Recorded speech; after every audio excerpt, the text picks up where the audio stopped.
Um, Hello, welcome to the Business Bootcamp webinar. I'm super excited because we're just days away from launching, and I'm hoping that some of you will join us. Now, Matthew and I have a personal and professional goal, and we're just 3 enrollments shy of hitting that goal. So our goal today is just to see if 3 of you guys want to join us for the Business Bootcamp. All right. And this webinar should take about 45 minutes. I have an agenda laid out by Mr. Matthew Encina. We're going to get into the intro. I'm going to talk about 5 sales tips that was first discussed on a pro call and then later discussed on YouTube. But some of you guys don't have time to watch those long live streams. So Matthew encouraged me. He's like, let's talk about that again. Let's get into it because that was the most valuable thing from that live stream. And then I'm going to give you the nitty and the gritty of the Business Bootcamp. Intro. Here we go. The question I have for you is a rhetorical one is, why are you here? Some of you guys just want to see us. You miss us. You need the lesson again. But I'm hoping a lot of you guys are here because you're seeking to make a change in your life, in your profession, in your business, or something like that. But the reason why you're here is because maybe you've run into a wall of some sort. So what's making you stuck? Like, why can't you get where you want to be? And we've all been there, including myself, multiple times. And chances are the answer is habit, because habit is the enemy of progress. Habit says, stay doing what you're doing, but then you expect a different result. And I'd love to share with you the Stephen Covey quote, author of The 7 Habits of Highly Effective People. He says, if we keep doing what we're doing, we're going to keep getting what we're getting. And it's a super powerful quote. I would suggest that you guys screen capture that and use this. You don't need to necessarily read the book, although I highly recommend it. And you would use this with your clients. Anytime your client's like, why would this work? The defense is, let me provide you with a Stephen Covey quote. And then they're like, oh, you're right.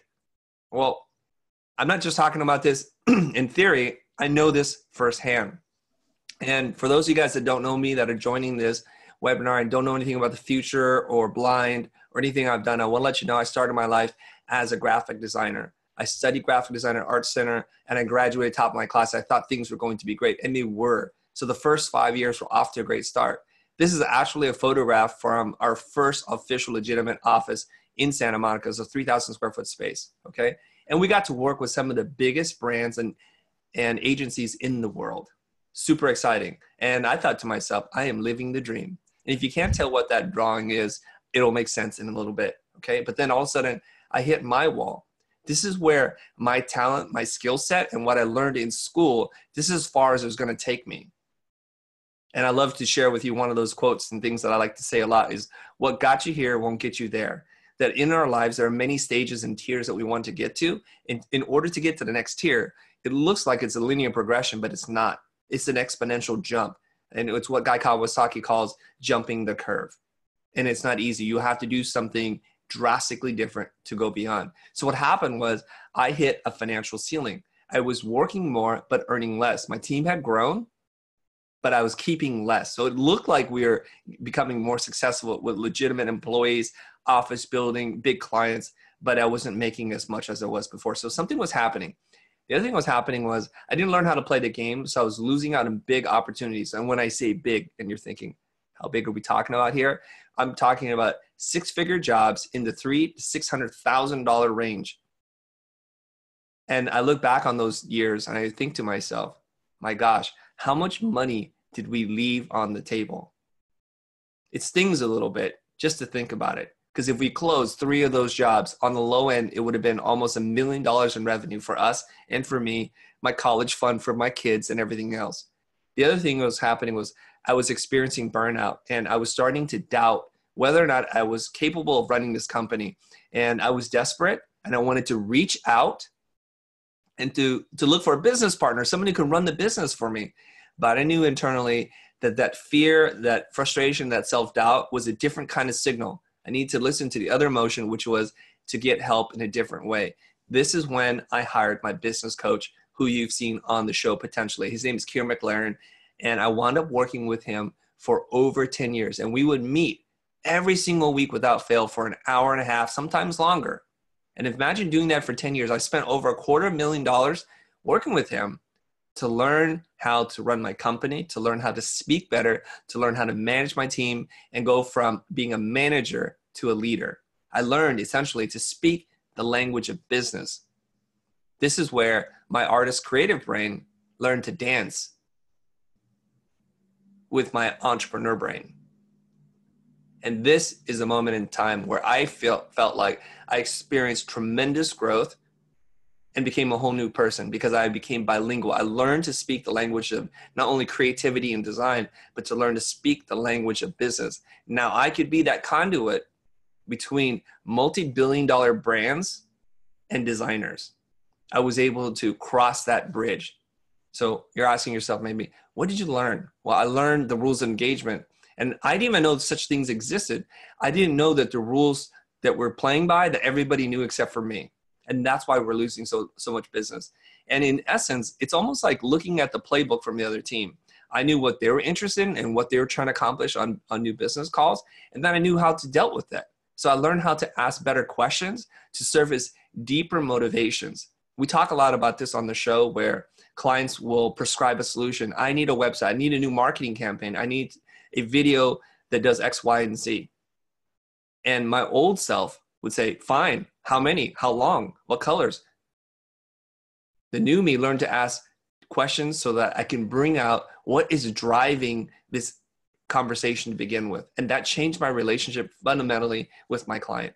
So the first idea I want you to walk away with is this, is do not be quick to prescribe solutions. Stay in the diagnostic phase for as long as you can. This is how you separate yourself from everybody else, okay? So write that down. Do not prescribe. Stay in the diagnostic phase for as long as possible. Ask smart questions that help to reveal the answer not only to you, and more importantly, to your client. I learned how to respond to objections. Now, that's a term that I guess salespeople and business people use, is that when the client has doubt, when they're not sure if they should proceed with you, and they have these doubts that are unspoken, they're referred to as the unspoken objections. So what you have to do is you have to surface those objections and bring them up and have a good answer for them. And when you do that, you're able to regain the higher ground. Blair Enns talks about this a lot. That's a kind of military strategy. Whoever's on the higher ground has a distinct advantage, or it used to be that way, at least in combat. So now I could arrive at the table, not as an inferior, but as at least as an equal, and sometimes as perceived as the expert. I learned how to bid properly. And yes, there's such a thing as bidding improperly. And that allowed me to make more money. And that is why I'm sitting here in front of you. Okay, let's dive into the content part of this, which is sales tips. Okay, Matthew, am I doing okay? Is the pace all right? Am I just too amped up this morning?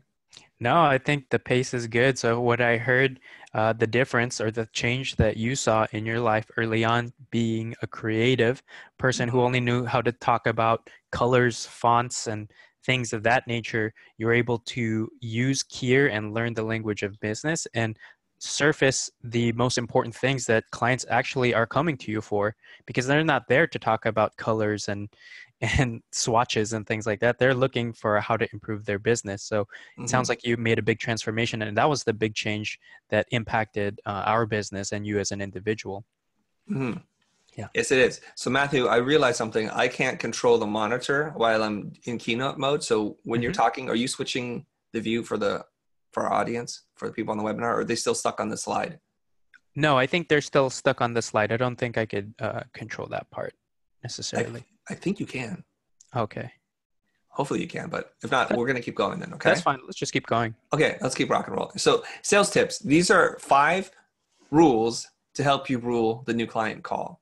This is when a prospect or you decide to have that very first conversation. This could be in person, but most likely it's over the phone. People are not as inclined to meet you and give you a lot of their valuable time up front. So usually it's over a call, okay? So the first rule in doing a new client call is to talk about money early.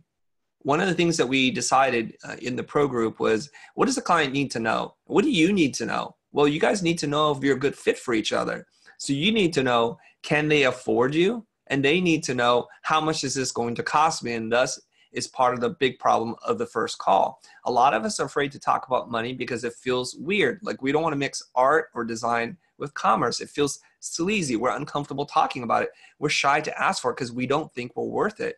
But what you're doing in essence is you're appearing to be unprofessional. So when they ask you about budget and you hem and you haw and you stammer through the conversation, they think to themselves, gosh, I wonder how long this person has been in business, because I want to meet my equal at the table. I'm a business person. I need to see that, because then otherwise you're going to give them doubt. Okay. So realize that both of you are trying to determine fit. And the number one answer on both sides is budget. So by not talking about money, you're failing to answer that question. So what you want to be is be clear and be decisive. So Matthew, if you and I are talking and I ask you point blank, I love your work. How much would it cost to do something like that? What would you say to me? What would I say to you if you asked that? Mm-hmm. You know, Chris, before we talk about what that costs, I'm just curious, what are your goals for your project? Mm-hmm. What's motivating that? Okay, fantastic. So there's two ways that you can respond to this, right? And this is some more advanced sales techniques that Matthew is using, because he's obviously very well disciplined in this, because he has these kinds of conversations all the time with clients. He's Right. doing an embrace and a pivot, Right. right? So I he's could do pivoting away from that. Yeah. right. But let's Option just do two. it really straight this time, Yeah, right? straightforward. I So, love that. And mhm. how much would it cost for me to get that done? You know, Chris, depending on what it is you exactly need, this project is probably going to cost anywhere from $150,000 to $100,000. Is Mm. that something that you're comfortable spending? Love that. Okay, so there you guys go. You see that? So even if you don't offer strategy, if you're not trying to move yourself into position of a strategist or a brand strategist or something like that, when the money question comes up, you should bring it up. Mhm. Okay. Now, chances are, if you're watching this webinar, you're not yet playing in that field of clients where they're offering you really big budgets. So there's a good chance, unless your positioning and marketing game is really on point, excuse me, that the client cannot afford you. So you don't want to get into a 45-minute call only to realize they have $400 to do a website. So my suggestion here is to say, once you do the pleasantries, you're like, hey, I'm glad you reached out. I want to talk to you about your project. I would just insert it. Before we go too deep, I just want to make sure we're in the same ballpark budget-wise. I don't even know what we're going to do just yet, but do you have between $45,000 to $15,000? Because that's my minimum level of engagement is 15,000. I cannot take on new clients for anything less than that. Oh, Chris, that's way too much money. Fantastic. What do you have? Oh, I have 10. Well, let's talk a little bit about what that is. Here's another scenario. Chris, I only have $2,000. I say, okay, fantastic. You have a problem that warrants the attention that you deserve. It just is not going to be me. I'm not saying that it's going to even cost more. It's just I can't take that on. Well, why not? Well, it's because I try to service my client and provide them with excellent customer service, and I can only take on 10 clients a year. Therefore, I can't take on anything less than 15,000. Well, wait. Hold on a second. So if I had more money, you would work with me? I said, yes, but I don't think you need me here. I think I can refer you to some people in my network, but what if I really want to work with you? Well, you'd have to find that difference. Well, maybe I can find it. That's how the conversation goes. Okay. So what we want to do at the very beginning of these calls is to try to figure out if the client's a good fit. And they're like, no worries, Chris. We have at least that, if not more. Well, fantastic. I'm already liking the way this conversation is going. All right. Hopefully everybody understands that. Matt, do we just keep going, or do you want to chat with the people? And are you There's monitoring? Yeah, there's a couple of questions that have popped up, and I'm going to just summarize all of them because I think Okay. there's a clear trend here. People are asking, uh, when do you bring this up? You know, like, is this the very first thing that comes out of your mouth, or at what point do you say, let's talk about money? Like, Okay. when does it naturally get there? As early as possible. So I'm going to challenge you right now. Okay. I'm going to challenge each and every single person watching this webinar to do this. When the call starts, I want you to start a timer. Use your smartphone, use any application that you have and start the timer. See how long it is before you naturally bring up the money conversation. See how long it takes for you to determine if this is a good fit financially for both you and the client. Now, chances are, some of you, the answer is going to be never. I got off the phone because I was too scared to talk about money. We're kind of grooving and gelling, and I thought maybe I'll just email them later. You've committed a critical mistake right then and there. So don't do that, okay? So write down that timer. And here's how we're going to do this, okay? Let's pretend like we're running a mile together, and we're trying to improve our time. So I'm not going to tell you try to run a 5-minute mile the first time you run, because that'll kill you. But let's say your time is 15 minutes. What I'd like for you to do is to track your progress and try to reduce that down to as short of a time as possible. So a good goal is take the 15 minutes and just chop it in half. If you want a lot of growth, if you want a lot of change, just chop it right in half, because it'll go to 7-minute mark. See, just make it a game with yourself. Can I bring up the money conversation within the first 7 minutes? And then after you accomplish that, ask yourself, how did I feel? How did it go? Was it weird?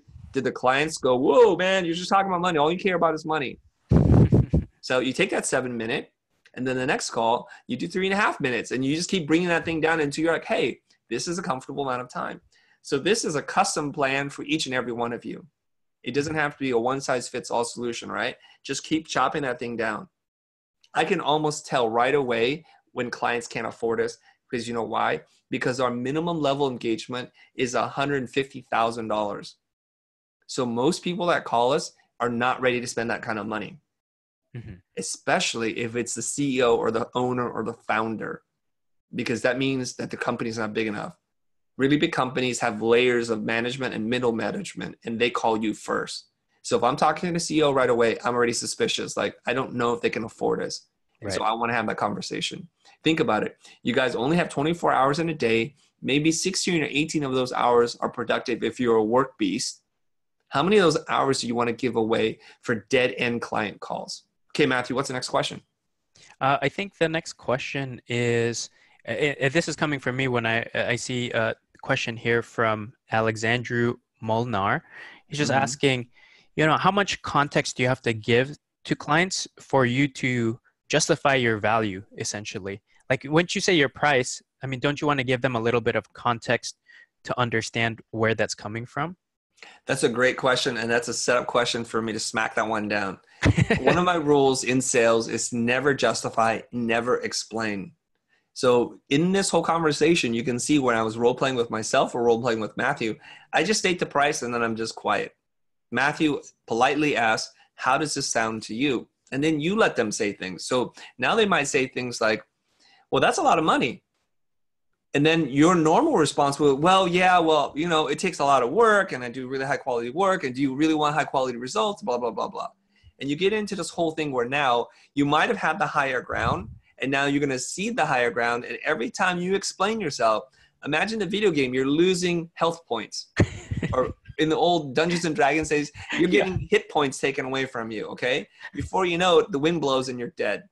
Don't explain yourself. That's another rule. So how you do it is you use the Socratic approach and you hold a mirror up to them. You hold the mirror up to them. So like, wow, that's expensive.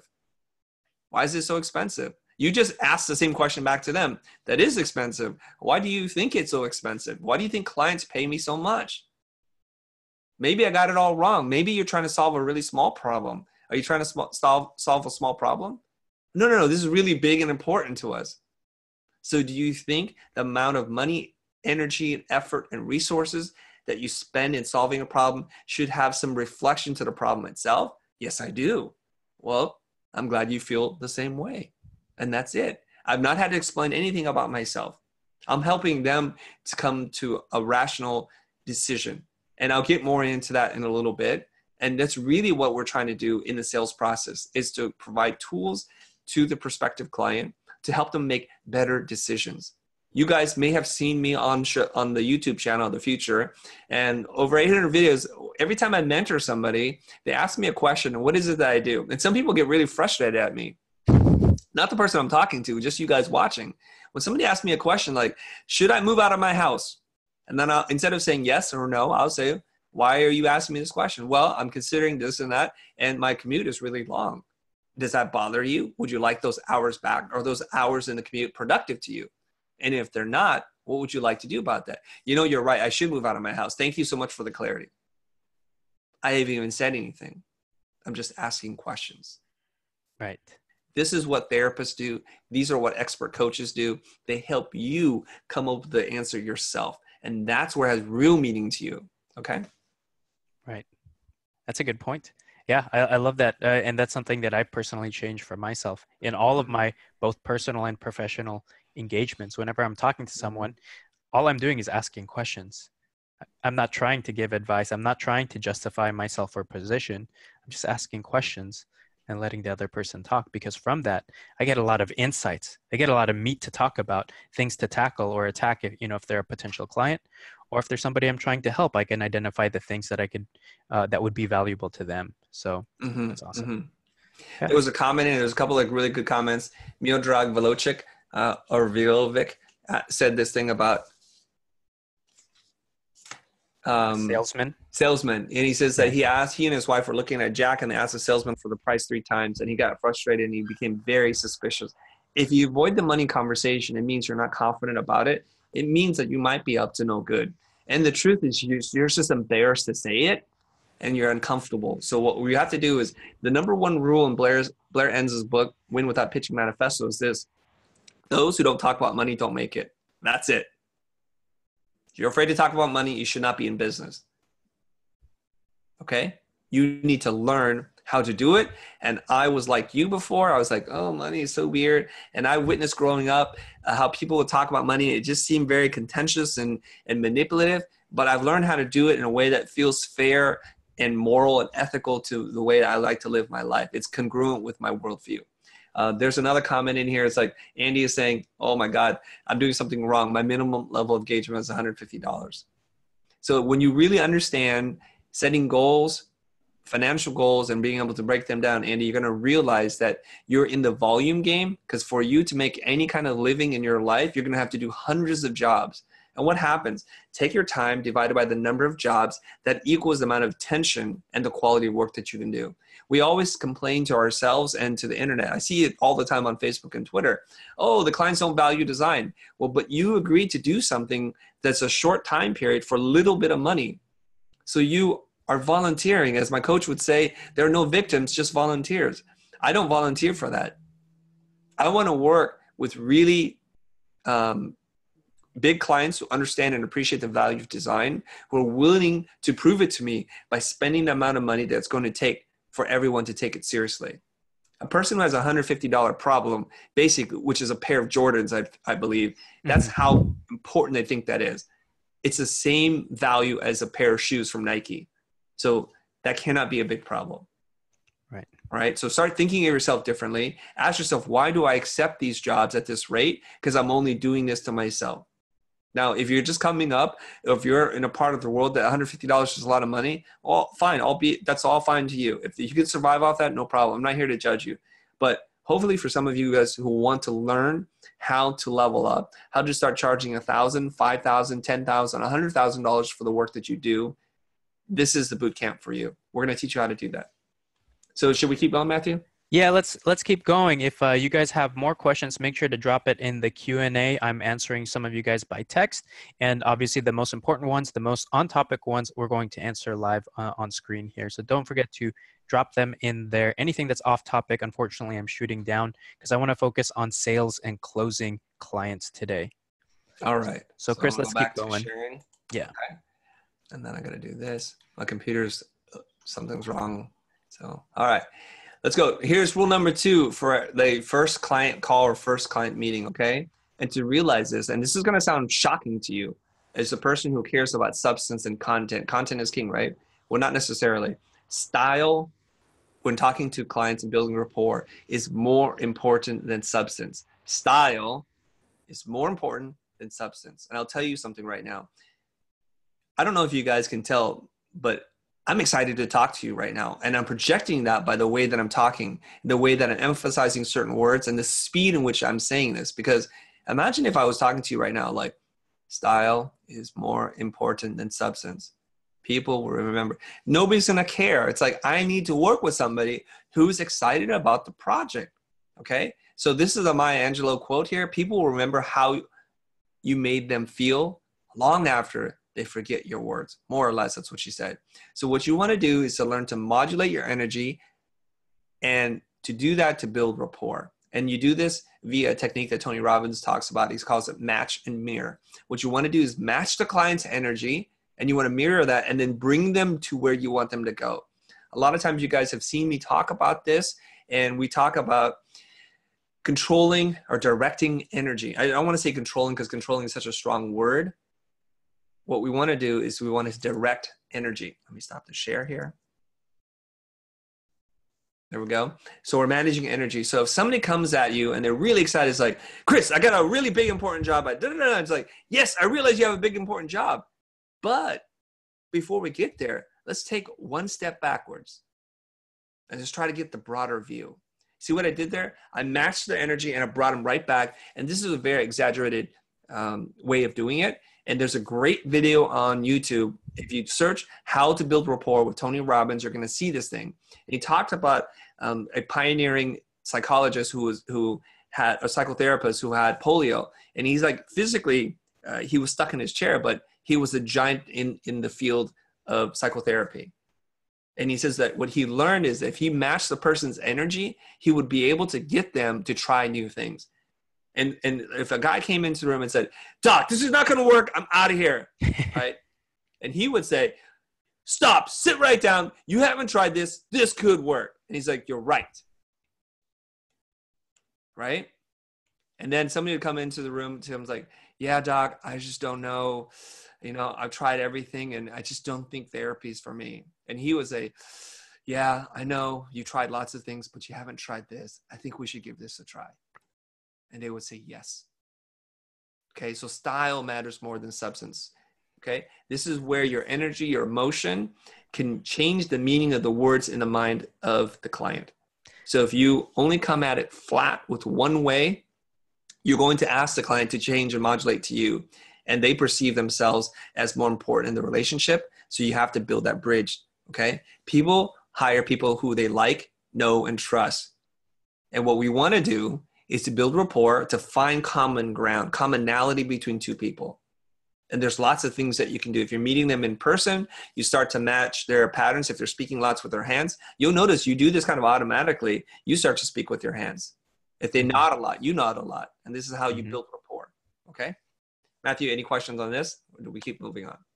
Nothing specifically about this, but I wanted to give an example. I remember we had a prospective client come in the office recently, and they were super laid back. You know, they were in the CBD marijuana industry, and like these guys, they were chatting with us, and they were super laid back, more than any other client that we talked to. And I could tell everybody in the room was doing this thing. They were doing the match and mirror, including you, Chris, where normally you're pretty dynamic with people.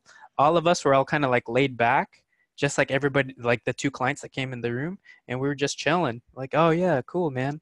Like that sounds pretty dope. And like we modulated our energy to bring it down, because what happened in there is that they felt comfortable because we were just like them. And people are comfortable around people that are just like them. Think about all of your friends. Why do you enjoy hanging out with them? It's for that same reason. You guys can laugh about the same things. You guys have the same kind of humor and jokes. So when you can master that, yeah, they're good reference points. So like those are just great ways for you to build rapport with somebody so that they feel comfortable with you. They did talk up at blind, so we did not. It did happen. We did not. We did not. And I was such a fool. I didn't even know how to use the devices. I'm like, hey, is this a pen that you write with? No, you just put it in your mouth and you speak. It was pretty hilarious to watch. Did you watch that, Matthew? It was like, I can't figure out how to take the cap off. Yeah, because they had a CBD pen, and then Chris didn't know how to use it. He was like, do you write with this? I'm not sure. Like, do I click it? What do I do with this thing? I thought it was a gel that you applied to your skin or something. Anyways, like the whole point of this tip, and one thing that you guys can apply is it's not just what you say, it's how you say it. And that's very, very important, and something that we focus on with a lot of the people we mentor and coach. Mm-hmm. Okay, back to sharing the screen. There we go. Okay, here's rule number 3. Show, don't tell. And what I mean by that, I guess we dipped our toes into this already, because a lot of us want to try to say, I do strategy and I help clients do this and that. So they're going in and describing everything that they do. And what I mean by show, don't tell is this, is that, oops, that's not right. So what happens is we've been taught to educate the client by describing and selling, right? You've learned this in school. I'm sure you have. Clients must be educated. But here's the thing. When you look up the word educate, you learn that the root word is educe. And educe means to draw out, not to put in. So you may have this whole understanding of educate all wrong. And probably that's the problem with our education system, is we're trying to put in all these ideas and rules and concepts into people versus helping them to discover it themselves. So I want to do strategy. I want to say when I do strategy, I work with clients to help them understand certain problems and come to insights that they had not seen before. I'm not going to describe it like that. All I have to do is I have to ask them some questions. So why are you doing this? What's motivating this? Why? I can use the Jonathan Stark questions. I can ask them, why this? And they're like, well, this is really important to our business. And they're further understanding why they're doing this. And then I say, well, why now? And then they describe, well, we're trying to hit certain goals. And if we don't get this part right, somebody's going to get fired. We're going to miss a ship date. And confidence in our company is going to erode. And the stock's going to take a nosedive. And then you ask, why me? And what we're doing is we're trying to help them understand more clearly what it is that they're trying to do, if it's valuable to them. And it just takes a couple of really smart questions to do this. And then all of a sudden, I'm not describing to them what I'm doing. I'm doing it in real time with them. This is the difference between somebody who gives you a sales pitch about a car and somebody's like, let's just jump in the car. You drive, you tell me how it feels. How's the engine sound to you? What's the acceleration like? And like, ooh, it's amazing.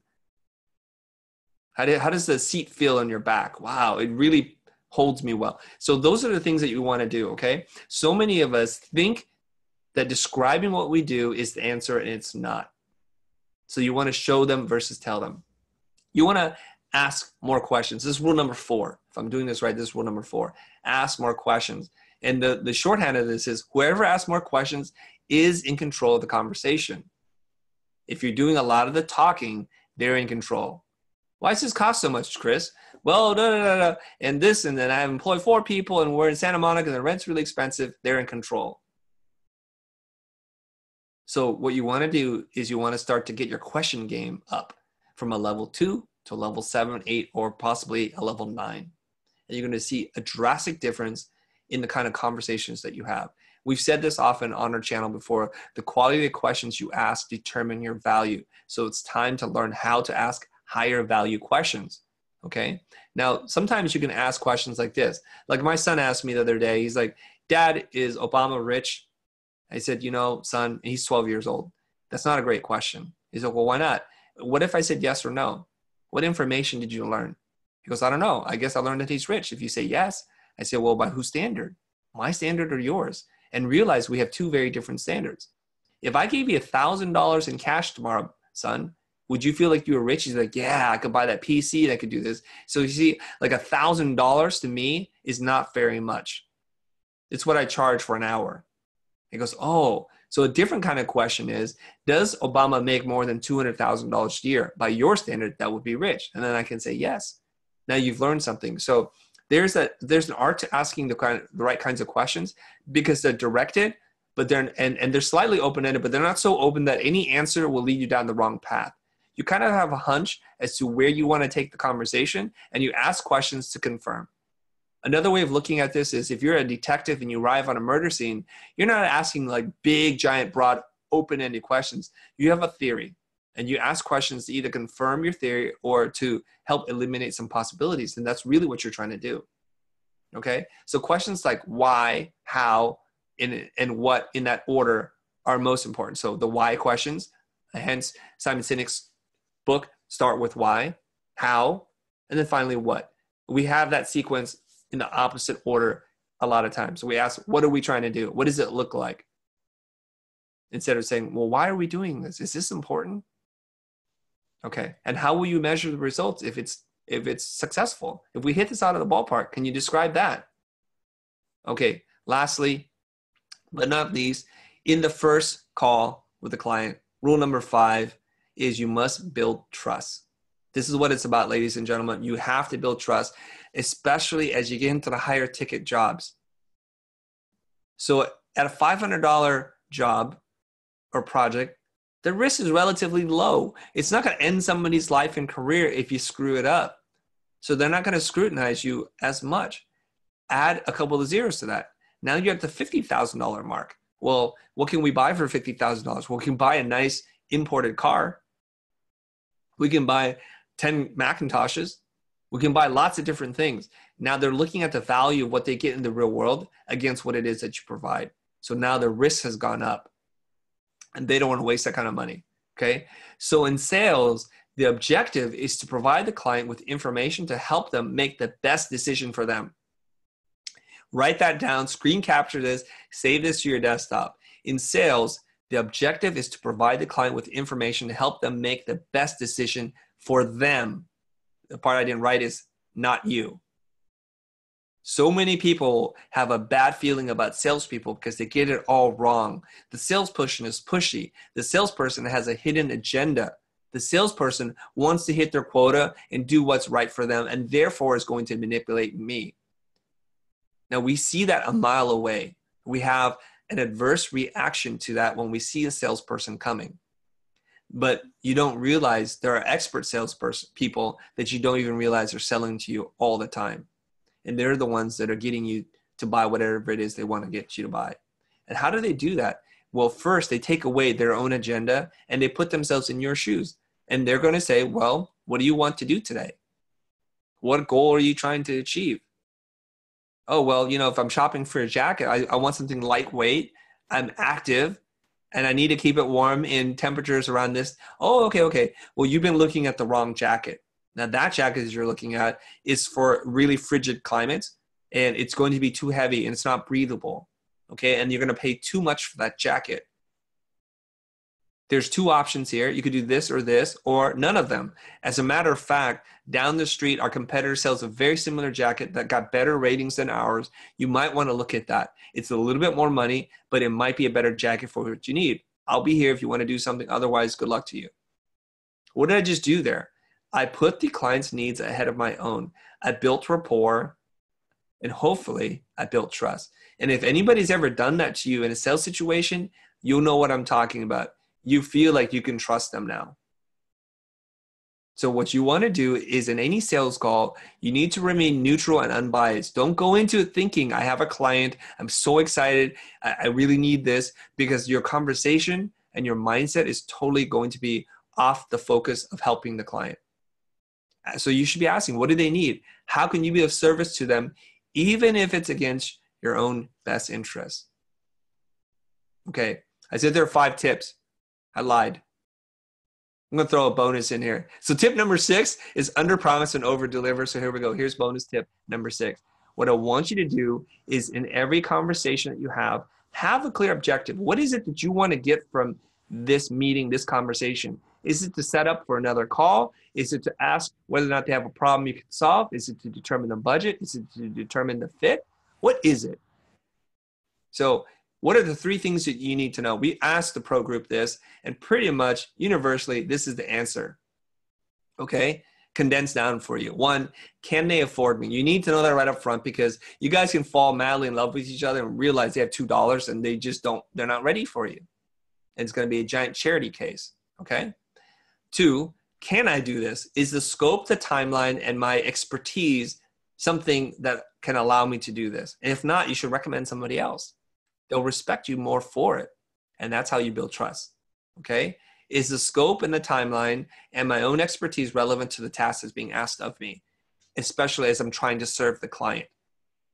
And lastly, what you have to do is you have to surface unspoken objections and reservations that they have working with you. And what you need to do is address these. Now, if you've been in business for any period of time and have done enough client calls, you're going to realize clients pretty much have one of 9 possible objections that they're going to raise. Like, why is this so expensive? Why does your experience matter here? Is your team big enough? Is your team too big and bloated? They're going to ask these kinds of questions all the time. Do you have the right skill set? Do you have the right portfolio? What other clients have you worked with? So you need to know these ahead of time and start to work on your response and actually bring it up front. Okay, now we're going to get into the sales part of this thing. I'm being fully transparent here, you guys. My goal and Matthew's goal is to get 3 more people to join us for the business boot camp. We're going to ride into the holidays, into the new year, just totally satisfied that we hit our own personal goal. And this is the 3rd cycle of the business boot camp. And the testimonies that we've heard, the proof that we have, and the validation, the affirmation of clients, students, enrolling in this class have done some amazing things, which I'll share with you in a little bit. Okay, the Business Bootcamp is essentially the distillation of everything we've learned about strategy, doing business, talking to clients, unscrambling the mess that's in their head to make it organized in something that works, okay? There's 7 modules, the tools that you need to succeed as a creative entrepreneur. It doesn't matter if you're a solopreneur, if you have a practice of 5, 20, or 30 people. If you feel stuck and if you want to take a shortcut, this is really what I'm doing, is all I'm doing is selling and packaging your time back to you. Yes, you can learn what I learned. If you're a hyper learner, if you want to hire a business coach and pay him $250,000 and work over 10 years, you'll learn what I've learned. So I've compressed all the best bits into the 7 modules, working with Matthew and Ben to create this for you. And it starts off with mindset, because if you don't believe this is going to work, it's not going to work. Okay. So we help you to unpack all that stuff. And one of those things we talk about quite a bit in the mindset module is breaking limiting beliefs. And limiting beliefs, if you look at it, are the lies that you tell yourself. Okay. So have you ever said to yourself, I can't charge that much. My clients will never pay me more than X dollars for this thing. And what you realize really quickly is what you believe is fact is actually fiction. And the reason why I know this is there's objective physical reality and then there's individual reality. Like we can all look at a puddle and determine something very different from it. Okay. If you're an old person, you walk by a puddle, what do you think to yourself? Oh my God, the puddle, how inconvenient. I might get wet. It's dirty. Somebody needs to repair the pothole in the street. Same puddle, a kid walks up to it. What do they see? They're like, wow, they jump in, they make a huge splash, they play. How fantastic is this puddle? So what we need to do is learn to shift the mindset, because the lens in which you look at the world determine your version of reality more than physical objective reality do. Okay? So how long have you been holding yourself back? That's the question that you need to know. Because my reluctance to hire people, to fire people, held me back. My reluctance to seek help in business caused me to lose 6-figure jobs on a regular basis, and it was frustrating as heck. Next module is the art of communication, and something that I take great pride in doing and working on, because for many, many years, I could not have done what I'm doing with you right now, to speak coherently and string together sentences. And there's a technique to it. And happiness is when what you think, say, and do are in perfect alignment. So what we realize is the frustration, your anxiety comes from you knowing that this is what you need to do, but you're unwilling to say it because you fear that the way you say it will come across as rude, as confrontational, as off-putting. But we're going to teach you how to do that in a very systematized structure, okay? So have you ever said to yourself, it's not working out, but I can't find it in myself to let somebody go. There's a typo there, okay? How will they survive without me, right? This is my fear. I'm not writing something theoretically. I'm writing words that I've said or thought in my head. I can't fire that person. How would they survive without me? I mean, do they have the right employable skills? And what I learned is this, is first of all, you are not that, you're not the center of the universe, that's ego talking, first of all, to say that they can't survive without you. They survived without you for many, many years before they met you. All right. So when we learn how to speak about these things, we can be clear without necessarily being confrontational, and clarity is more important. And once I learned that, this is how I felt. I felt relieved, unburdened, that there was a lot less friction in my communication and my mental bandwidth was increasing. And this allowed me to grow my business to where it's at today. So I took a business back in 1995. I probably did about $100,000 or so business in the first year, to doing somewhere around $4 million on average every single year. That's a big spurt of growth. And that's really accredited to me learning how to speak and getting my alignment between what I think, say, and do. Okay. Next module is diagnosing versus prescribing. We talked about this, and this I'm going to go a little bit deeper today. Okay. Because I want you guys to know what it is that you're buying. Because if this isn't a right fit for you, great. Enjoy the webinar. God bless you. And happy holidays. Okay. But for those of you guys that are really seriously considering joining the Business Bootcamp, I'm going to go a little deeper here. So we know that questions are greater than answers because of what we talked about before. So we also know that whoever asks more questions can control the conversation. And why? Why is that? Well, first of all, you have 2 ears and 1 mouth. You should use your ears twice as much, okay? And we talked about the framework. The kinds of questions you ask are really trying to help the clients make more informed decisions, whether that be about sales, who to work with, like you or another vendor, Or should we launch this initiative? Should we use this color versus that color? So you're just helping them to make better decisions. And when you're aware of the frameworks, it makes it a lot easier to have these kinds of conversations. So here's a bunch of things we throw up, write case studies, update the site, new business sales, content marketing. And if we apply a simple graph of ease versus impact, and we map these objectives or tasks on a relative scale, we learned that the easiest thing to do with the highest potential impact is writing a case study. And next up, we have to make a big decision between do we want to do content marketing, or do we want to update the site? All right. The other thing, the reason why questions are so powerful is that when we have an input, meaning 10 different clients show up at the door, but your answer to every problem they bring to you is always the same. We have a problem with the way we're asking questions, because now you're working in your best interest and not theirs. So this is kind of like confirmation bias, which is I do a thing, I think this thing is superior, and all people need this thing that I do. So if you're an architect, it's like you need a new house. If you're a logo branding person, you need a new logo. If you're a website developer or designer, you're like, well, you need a new website. That's obvious. So what we have to do is we have to change that. When 10 clients walk in the door, they potentially need 10 very different things. When you learn to ask the right questions, the person coming in for a logo might need a website. They might need a new name, and the logo doesn't need to get changed. And you're going to learn that. And one of the options at the bottom, the one I want to call attention to, is sometimes it's none of what you do. Okay? We already talked about sales. Inform the client what the best options are. Okay, the next module. Matthew, did you want to say something? Oh, I just wanted to say, if you go back to that one slide, I think one thing that a lot of people are so afraid of these days is letting go. And that's one thing that if you guys can just take away one thing today, it's learning to let go of the opportunity, because it was never yours to begin with. So if a client comes in the door and you're so desperate to get the work, it's going to feel very desperate, and that client will be turned off. So you need to operate from an abundance mindset. Be willing to say that, you know what, we are not the right fit for each other.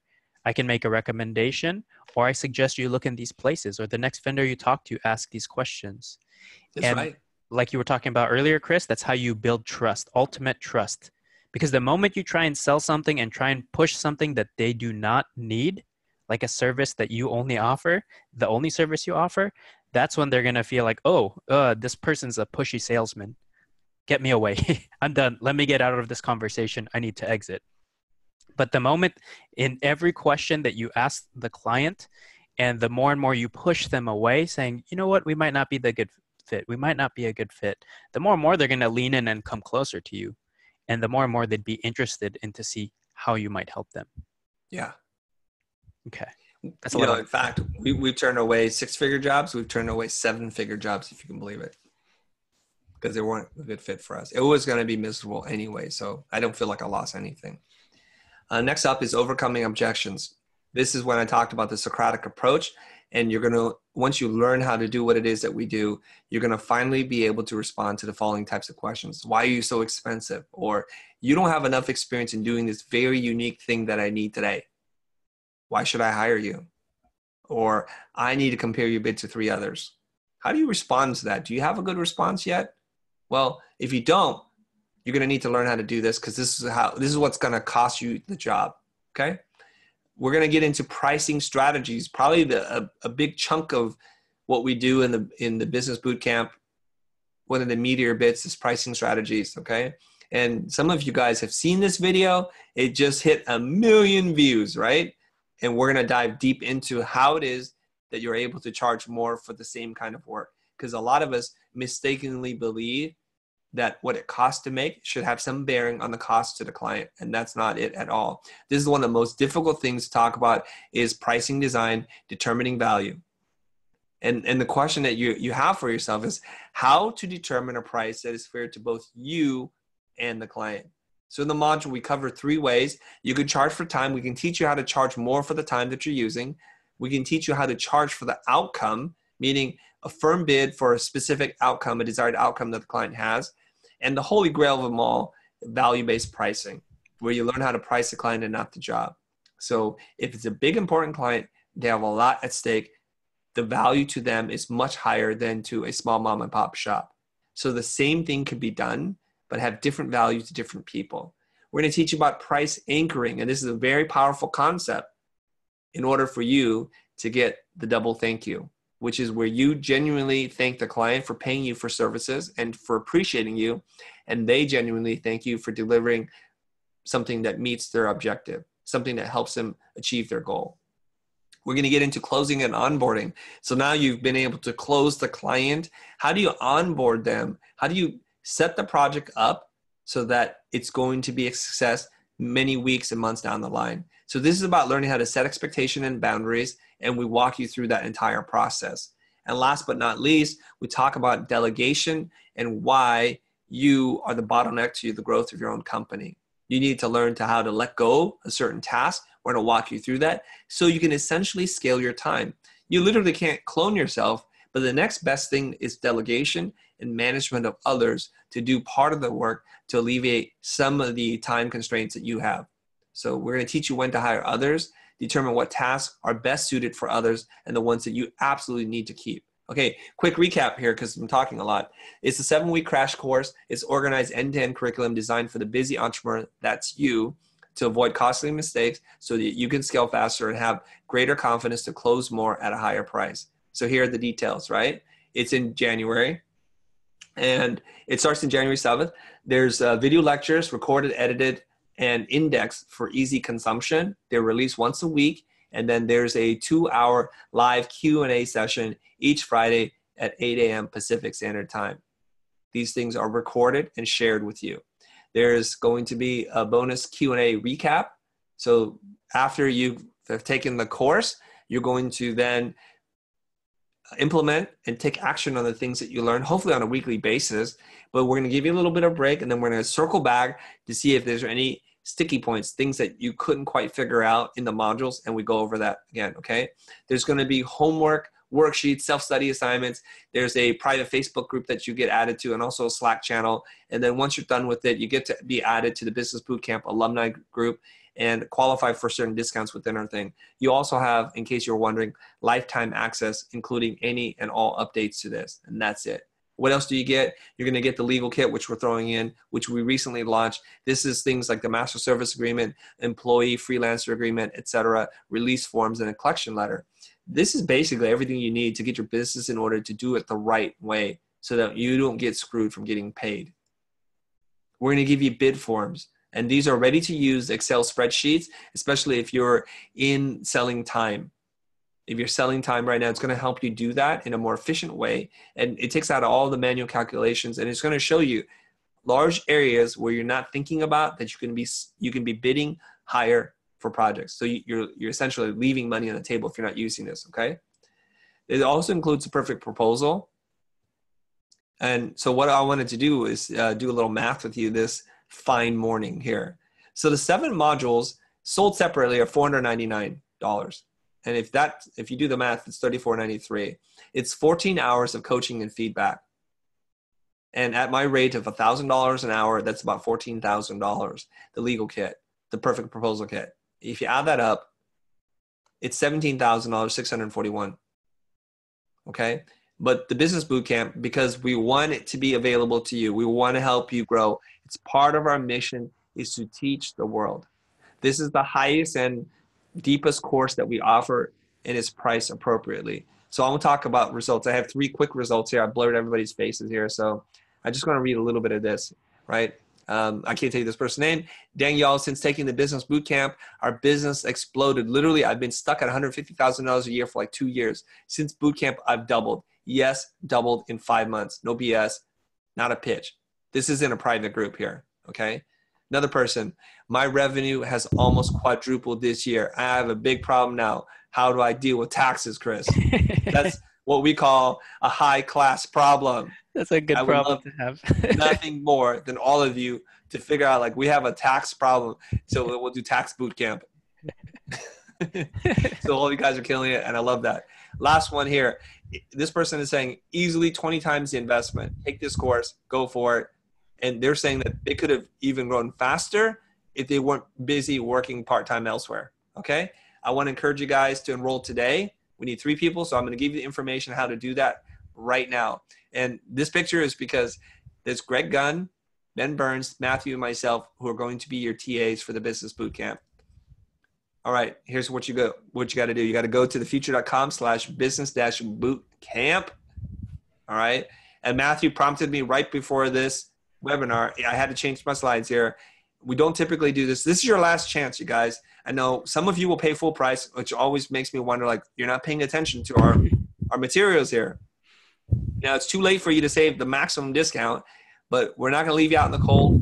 No coals in the stockings here.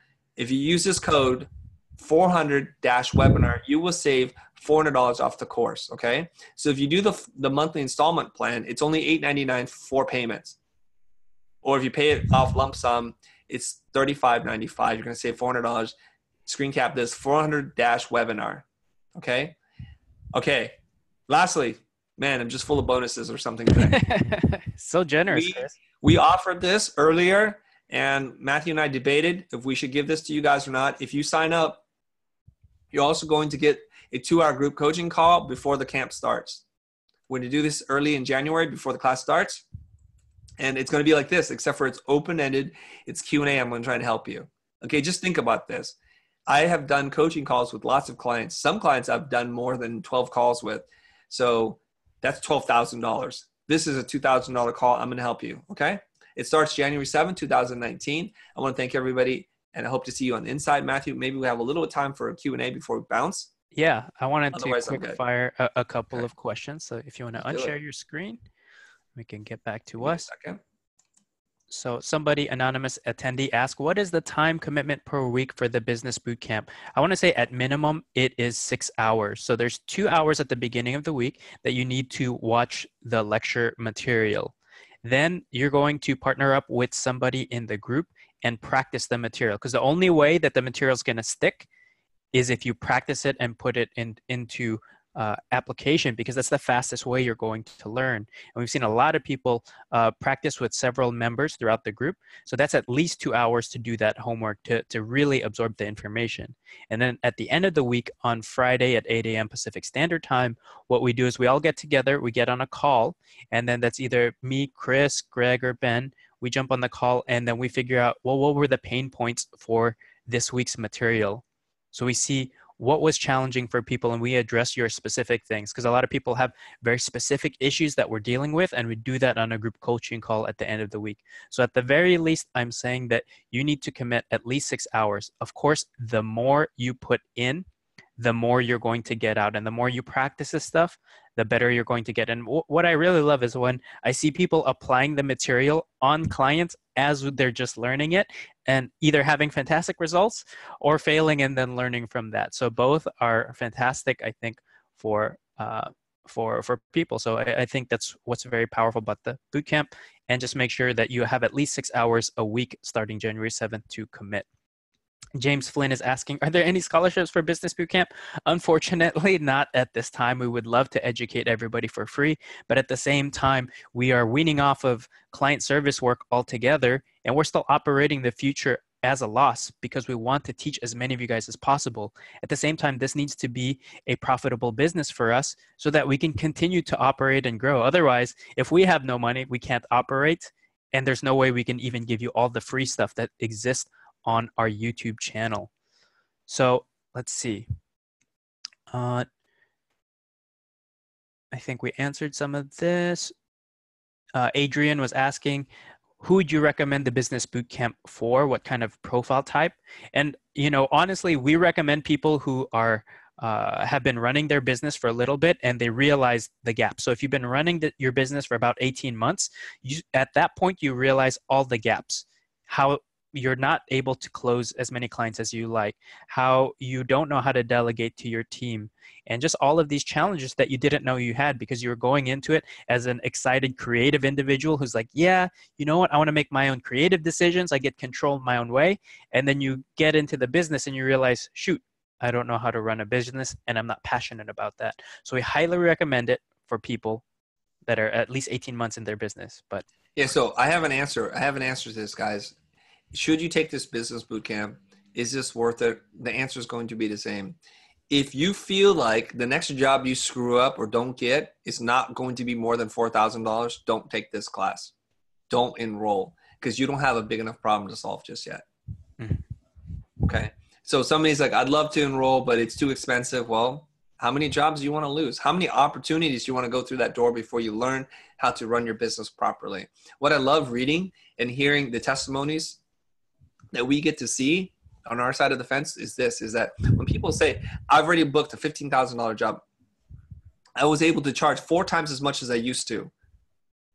Now that means in that one transaction, the business bootcamp has paid for itself.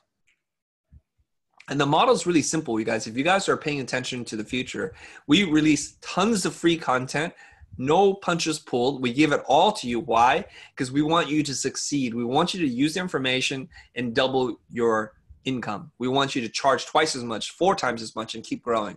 And when you can, you level up and you take one of our courses. And in those courses, we want to make sure whatever you pay, you get in excess of value back to you so that you can then move up the chain. And that's all it is. So if you love our YouTube content and you feel like I've grown, I've made money, then take the next step. If the next step is too big of a gap, then you're not ready for it. Or it's saying to you that you're a person who hoards information but never applies it. That's it. Cool. There is some questions about emails. Hold on, let me pull it up real quick. Another condition I would like to throw out there is if you're doing around $100,000 a year or more, then you're qualified. We've had business owners who do $3 million a year take the course and get a lot of value from it. Yeah, that's a good point. All right. So Antonio is asking, hey guys, so this is more on sales. I want to answer this because they've been patiently waiting. Hey guys, clients usually get in touch with me via email, usually asking for a price in first contact. Is it okay to talk about money via email? I would love to hear your opinion. So for us, I think it depends, right? And this is, other people have asked questions about emails too. Should you say a price in email or not? I would say this. You have the best opportunity to close a client on a call or in a meeting. You have that best opportunity. And I know some of you might be feeling, oh, I don't want to scare them away if I say too high a price on an email. So if your phone is ringing off the hook and you're getting inquiry after inquiry, you're getting like 10 inquiries a week, then you need to kind of put a block in place to vet out the low-paying clients versus the high-paying clients. So one easy way to do that, and we do this all the time, we say our minimum level of engagement is $200,000. If this is something you feel like you could spend, let's hop on a call and discuss. We only do that because we don't want to take the calls. We're getting too many, and we don't want to answer those types of questions. We want to vet out the high value and the low value clients. If you're not getting a whole lot of calls, if maybe you're getting twice a month or something like that, I would not say the price. Rather, I would just get on the call and practice some of the things that we taught you today. Do the match and mirroring, and then just try to understand their problem. Practice diagnosing what it is that they need. So use those as little practice sessions, because then you'll realize you'll have them say what's valuable to them, what it's possibly worth, and then you can close the job there. Then you could talk about the money and say, you know what, for something like this, I charge somewhere between $5,000 and $2,500. How does that sound to you? So that's my recommendation for emails when you're getting hit up that way. Email is a very limited form of communication. It's a one-way, right? And you can't hear tone and nuance, and you can't empathize with somebody through email. A lot of us want to use email because it's a crutch for us because we're just too afraid to say the number out of our mouth. If a client's asking you for price through email, chances are they're a price fisher. They're just looking for a lot of numbers, and they're not ready to invest any time talking to you at all. And it's telling me this is a very low budget job. Okay. So if you keep getting asked these questions, Matthew gave you a lot of great ways, alternatives to do it. Mm-hmm. Let's keep going. Let's see. Andre is asking, do you ever lower prices for clients by eliminating some of the deliverables to lower costs? Or is it better to sell it as a package without compromise? Okay, we're gonna do like lightning round, Matthew. Yeah, Okay, because I gotta go pretty soon. So let's sure. try and get as many of these questions answered. So I'm gonna go pretty fast. Now, normally we want to have a little bit more of a discussion about it, but I'm gonna go into super prescriptive mode, and it goes against everything that I've taught you today, right? Okay. Do you ever want to lower your price? Yes, and it depends. And you can eliminate things to make it more palatable, because a lot of times we want to sell them the Mercedes-Benz S class and they just need a C class and it's going to work just fine. If Hmm. you can reasonably figure out limiting the scope, I would do it. And if you want to stick to your guns, you can do that too. Both are good options for you, and it depends on who you are. Next question. Hmm. Let's see. Dario's asking, how big is the alumni group and do we have access to them? Currently, our first two classes are about 100 strong. And then with this third class, I think there's another 40 or so people. So you will have access to them, obviously, in the Slack group, and you will have access to your peers in this class directly in the Facebook group as soon as you sign up. Mm-hmm. Let's see.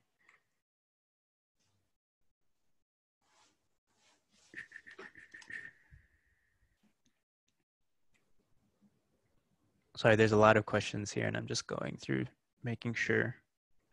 Are you doing the Q&A, Matthew? Yeah, through the Q&A, Matt Narco is asking, how do you draw out those hidden objections from clients? I think we touched on this a little bit, but you just have to ask really good, high quality questions. Why are you doing this? Why now? And you'll hear the objections, because if they say, we're doing this now because we need to generate more sales. So you understand what the goal is. Now you might start asking questions. Well, what are you looking for in a partner? What are you looking for in a vendor? And then they will tell you. And you can address any objection that comes up on there because they will tell you the answer to the test, essentially of what they're looking for. And you just need to address those things. I don't know, Chris, if you have another way Here's to. a golden question. I'm gonna give you the golden bullet. If we're playing Call of Duty or something, this is the golden gun. You just unlocked it, level achievement 25. Okay, here we go. Just ask them this very simple question. What's gonna keep you up at night about this project? That's it, and just listen. And Mhm. then write those things down, and then if you can, answer those questions. But the shorthand of it is this: if you're a small company, the objection is going to be you're too small. If you're a big company, the objection is you're too big. No matter what it is, that's what you're working against. If you're in this country, you need to be in that country. So you have to be able to bring that up. I have a lot of international clients. I'm able to work in a time neutral thing. We shift our day to match your time. That problem is gone. Mhm. Okay. Oh, I'm a solopreneur. I don't have subordinates. There is no B team. There's just me. You get my undivided attention. Problem gone. You know, I have a massive team. There's no project that we can't do in house to give you a turnkey solution end to end, soup to nuts. Mhm. Okay. You make whatever objection your advantage. That's it. Let's keep going. Right. We'll Angel do has a three more. Okay. And then we're going to wrap. Okay. Angel has good questions. How do you pull in a client who seems hesitant? If they seem hesitant, you should say to them, you seem hesitant. You probably need to do a little bit more research and talk to other people and vet this thing. Let me know when you're ready to talk. And if you think I'm a good fit, if you find what you need, don't worry about calling me back. Fantastic. So you kill the engagement. You push them away because that's when they lean in. And Well, that's you right. want to be in the position to say no. You don't want your client to tell you no. You'd rather steal that power back and say, no, I'm going to say no to you. That's a I've much said this literally to a client before. I'm not sure if you guys want to continue working with this. If that's the case, I'm happy to wrap up this job, square up on the building, and turn over assets and help you transition to another team. Immediately when I said this, my client said this. This is a multi-billion dollar client. They said, Chris, we're not getting divorced. What are you talking about? They pull you back in. This is what happens when you take a step back. Regain the power, guys. Next question. right. Ryan Wormick asks, how much of the business bootcamp is design specific? I'm a one-man band video company that hires out crew for big jobs. Right now, 90,000 mark this year in revenue and want to go to the next level. Is the business advice design specific or creative Guys, entrepreneur specific? 0% design specific. You're a creative entrepreneur. We're doing this for the busy creative entrepreneur. If you're in the video business, did he say that he was in the video business? Yes. Okay, you're in luck because the Excel spreadsheet is the template. It has a lot of post-production video crew editing in it already. You can populate it and just put in your rates and you're good to go for the spreadsheet. Right. Last question, and this is from Chrisus Aguboso. He's like, I'm starting my business in January. Can I take the boot camp later in the year? So You can, you if we run can, it. if we run it. I think we were having a management meeting yesterday and we were deciding how often should we run the business boot camp because it does take a lot of our time. We invest a lot into our students and we have plenty of other things that we want to do with the future in our lives. So, if it's something that you can hold off depending on when we want to do it again, just wait. And that's totally fine. But, I don't know the next time we're going to run it just because we got so many things going on at the future. Well, to be honest, too, when we run these things one cycle after the other, we feel like we've exhausted whoever wants to take the class. So we're gonna like chill out after this business boot camp and let the demand be there. We're gonna do what it is that we tell you to do. It's like we're not always gonna be available. Okay, so those of you guys who want to take it, look forward to seeing you in January. And before we wrap up, I want to leave you with this cautionary tale. I was late for a management meeting yesterday because I was talking to a friend that I've known for over 20 years. And the tone of our conversation, because I hadn't spoken to him in a few years, was dramatically different than the way it used to be. So as I'm talking to him, he's asking for advice on how to pitch a new client. And I start to learn that his business is all but dried up. He had relied on one or two big clients and their business had changed. They don't use them as much in these big ticket items. So he was doing probably $1 to $2 million of business a year. And now he's like, Chris, it's just me. And I feel like I just need to go out and get a job. So he's going to throw in the towel. He's like, I've never had to go look for business before. So he's hitting that, what I would call the 5-year mark. When you're 5 years into your business, you realize you've plateaued and you're going to go into a state of decline. You're going to regress instead of growing. And when I'm talking to him, I'm like, oh my gosh, he committed all the cardinal sins of running a business, that he relied on one client, that he didn't grow. He didn't develop his skill set. He didn't learn how to market. He didn't learn how to do strategy. He didn't do the things that he needed to do to change and transform himself so that the kinds of clients he would attract would change. If that sounds like you, maybe it's time for you to take some action. But if not, people always ask me, can you guarantee the results, Chris? Can you guarantee the results? And I say, yes, I can guarantee the results. I can guarantee if you keep doing what you're doing, you're going to keep getting what you're getting. And I'm not here, guys. That's Stephen Covey. See you guys next time. Happy holidays. See you guys in the new year. Bye, guys. Bye-bye. Have a good one.